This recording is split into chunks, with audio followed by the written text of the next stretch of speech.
Yo, what's going on, guys? BSGaming here, back at it again with another Grand Cross video.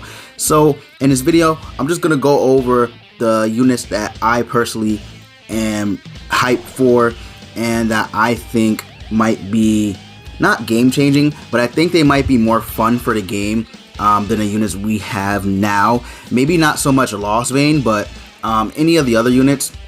I think these units that are soon to be released might be a little bit more fun and might add a little bit more flavor to the game, if I guess you could say.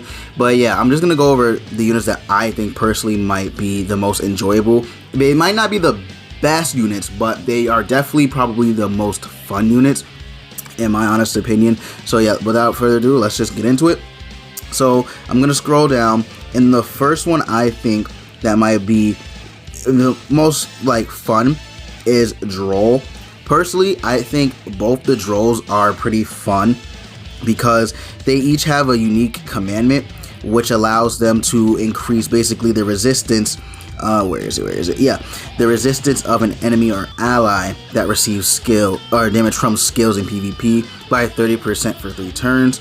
So that's pretty interesting because it also stacks 3 times. So you're getting a 90% buff to resistance. So that just goes to show how good he's good.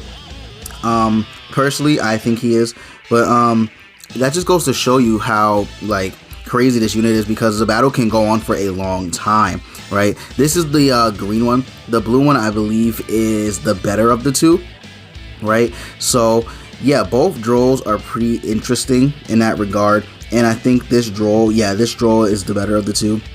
He just makes fights go on for a very long time because of his commandment, and he also becomes immune to Petrify, this one right here on his skill 2. So he's pretty good, right? I think he'll be fun when he comes out. So I can't wait to try him out because I definitely want to play as him because he's really good, right? Another one is Easton.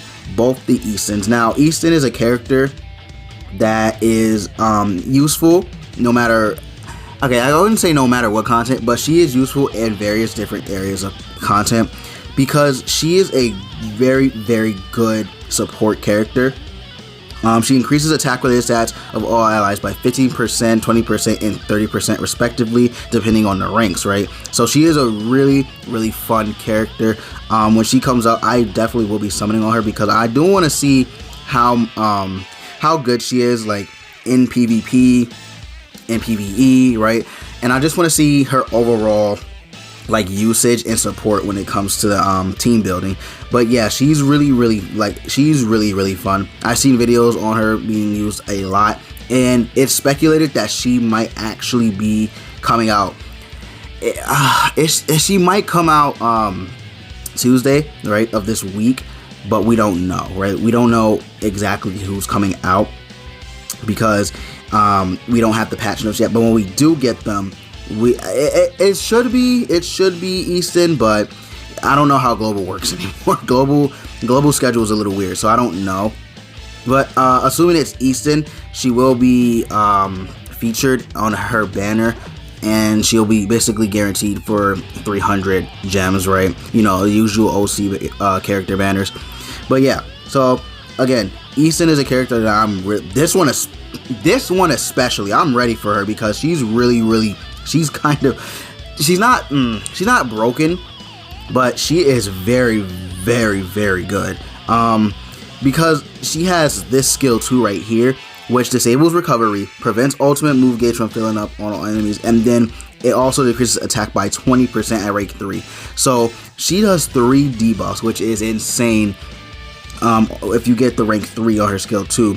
And she's crazy because she has weak point 2, so she can proc her weak point by herself. So just keep that in mind. That she's good.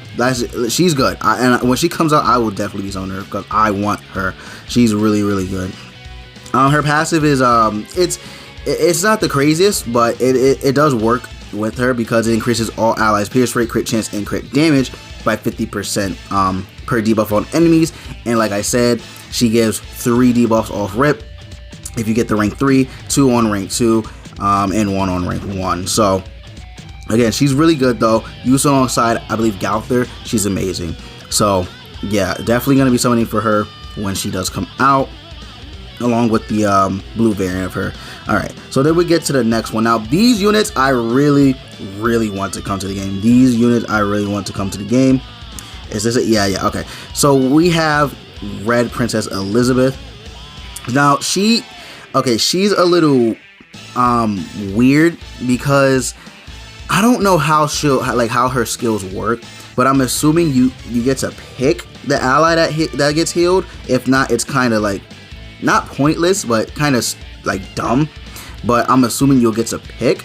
And then this skill 2 right here removes debuffs from all allies, increases defense related stats by 50% for 3 turns, and then at rank 3 grants debuff immunity and increases defense related stats by 50% for 3 turns. So she's interesting. She's not very like crazy, but I think she'll be interesting when she comes out. I'm hoping that they do keep the banner the same as they did on JP, minus Red Escanor, of course, with her, Jericho, and Melios. But if not, I don't know if she'll be all that worth summoning for if she's like by herself. Hopefully she is featured with another unit like alongside her, but if not, kind of be a little iffy. And her passive isn't really that great. So yeah, she seems interesting though. Like, I'm not gonna completely bash on her. She does seem interesting, but yeah, obviously Goddess Elizabeth is insane. Like, there's no ands, ifs, ors, or buts about it. She's insane. They're like, we don't even really need to go over her because everyone knows what she does, because she's just that good. Yeah, so she's good.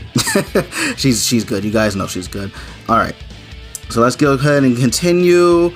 Then we got I don't really care for Elate, in all honesty. I really don't. But then we got Blue Froderan. I want Blue Froderan to come out because I think he's not going to be the craziest unit, but he has this right here, his skill 2, which reflects damage, and you can do a lot of like crazy setups with him. But with JP having Goddess Elizabeth, it's not really that great. And King and Blue Fairy King, it's not the craziest, but I mean, it works sometimes, right? But other than that, he's not anything crazy. It's just his passive is where he comes in. Like, he's because he removes all debuffs from allies, and then he fills their ultimate move gauge to max. So yeah, he's basically bait, and I really want to use him because I want to bait people into killing him, so that way I can basically nuke into a character with a unit that has a strong ultimate, right? So speaking of strong ultimates, we got Gloccinia here, both versions, which I don't know why they didn't release Gloccinia on global yet, but I mean, it is what it is, I guess. So Gloccinia is, I have the green version on my JP account. I don't use my JP account, but when I summoned him, I used him non-stop because I thought he was really fun. Yeah, I don't know, something about this unit, I just really like the design of it. It's not the craziest again, but it works because he has an AoE on his skill 2, disables attack skills, and then he also makes the enemy bleed, right? And as you know, with Fairy King on JP, you can use him to get the bleed off, right? If you don't pull Hendrix in for some god unknown reason, right? So you got that going for you. And then his ultimate is crazy because he has Ruin. So if you get Ruin off with his ultimate, he's basically guaranteed to one-shot the enemy, because he's just like, that's gonna nuke into him so crazy. It's insane. Like, it's legit insane how crazy that ultimate will be able to nuke into somebody, because it is single hitting target. If it was AoE, it'd be probably the best. Like, honestly, it probably would be the best ultimate in the game because of how strong Ruin is, because it's 30% per debuff. So imagine using a unit that debuffs, I don't know, that's for example Red Slater. He gives 6 debuffs. That's gonna, like, no, there's no coming back from that. You're done. Like, there is no coming back from that. Oh man. So yeah, again, that'd be really crazy if it was AoE. But then his passive skill is okay. Basically 5% defense related stats for alive allies and 5% attack related stats for dead allies, right? Nothing crazy. His commandment is basically if you use 2 or more skills, you'll have your attack related stats reduced by 30%. So he's fun. He's fun in my opinion. The red one, however, is probably a little bit more, I don't know, maybe they're the same, but the red one he's pretty cool too, because he only allows rank 1 skills and I really want to use that to troll, because if they have all rank 2 or something, they won't be able to use it. So the only thing is he has low multiplier, so that's pretty bad. And then his skill 2 heals, removes buffs, you know, the whole shebang. Same ultimate. And then when his hero skills are ranked up, he fills the move gauge by 1 additional orb. So pretty cool, pretty good. And then his commandment is the exact same. All right, so now who else? I believe there is another unit. Jericho, I think that's the unit. Yeah, I think Jericho's the unit that I want to use too, right? So Jericho, I want to use her because her explode damage is really good, coupled with the fact that her passive increases crit chance of all allies by 5% if allies crit when using skills. So assuming this works with her as well, I believe she has a lot of crit chance. Let me see. I believe she has high crit chance. Oh, 30%. Okay, so it's not the craziest, but I don't know. She seems fun in my opinion. Again, this is a list on not the most like strong units, but the most fun units in my opinion to come out on JP or to be released on global, right? And then this one is okay. It just decreases HP related stats and deals a lot of damage. So she's fun. But now we're gonna get into the one I personally want to come out, because for some reason I don't know, I just really like this unit. Like, we have Ludicil, who's a whale character, so he's not gonna be fun. Matrona, not so much either.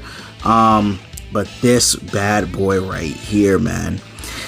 Demon Meliodas, green version of Demon Meliodas. With his release on global, we will finally have every single color of Demon Meliodas in the game. So he is really good. He ain't the craziest unit, but in my opinion, he's gonna be a shit ton of fun, because he has this right here, which prevents ultimate move gauge from filling up on one enemy. It's not AoE, one enemy. High damage, by the way. And then he also has this move right here, which is really pleasing aesthetically, because it's just so crazy. And then it infects, so it basically disables recovery skills for three turns on rank 3, rank 2 1 turn. Also, obviously he has his ultimate attack. We already know what that does, weak point. But then his passive, oh my god. So if you basically kill an enemy with a full ultimate gauge, and he has 1 ultimate gauge, right? He's getting there. He's literally gonna get his ultimate. He can potentially get his ultimate on the first turn. He's gonna be so fun to use, and I really can't wait for him to come out. Does he look at his stats, right? His stats are like, they're really good, man. Like, oh my god. And he just looks cool, right? Like, I think honestly, out of all the Demon Meliodas, he's probably the better of the best of the 3. Blue Demon Meliodas, I guess you can put him on top for like if you're using a pen team, but he's, oh my god. He's really good. I think he's the best out of the 3. Right. All right, and then finally, the one I really want alongside the Demon Meliodas is my boy. You know my boy had to be on this list, Zeldris. Oh my god, Zeldris is, I cannot wait till his banner comes out, because I might honestly wail out just to get both copies 6/6, because I love Zeldris. I honestly love Zeldris. He's my icon. He's the unit. He's the character I have on my banner for YouTube. I love him. He's one of my favorite commandments, and he's one of my favorite characters in the series, and he's really good. He's really good. Unfortunately, though, he has the that meme, that stigma that he never crits, even though his crit chance is 60, and then it goes up to 64, right? And it's because, for some unknown reason, for some godforsaken reason, they went ahead and gave the boy Zeldris one hit. One hit on his card. Why would they do that? Why would they give him one hit? It's literally just one, by the way. It's not two, it's one on both. So that was kind of stupid, but I mean, I guess maybe they thought at the time it'd be too broken if he had like, I mean, it probably would if he had like 5 or 3 hits because of Spike, but you could have just took that away and then like it would have been, I don't know. He still does crazy damage, by the way. He does insane damage because he's really like, he's just strong naturally.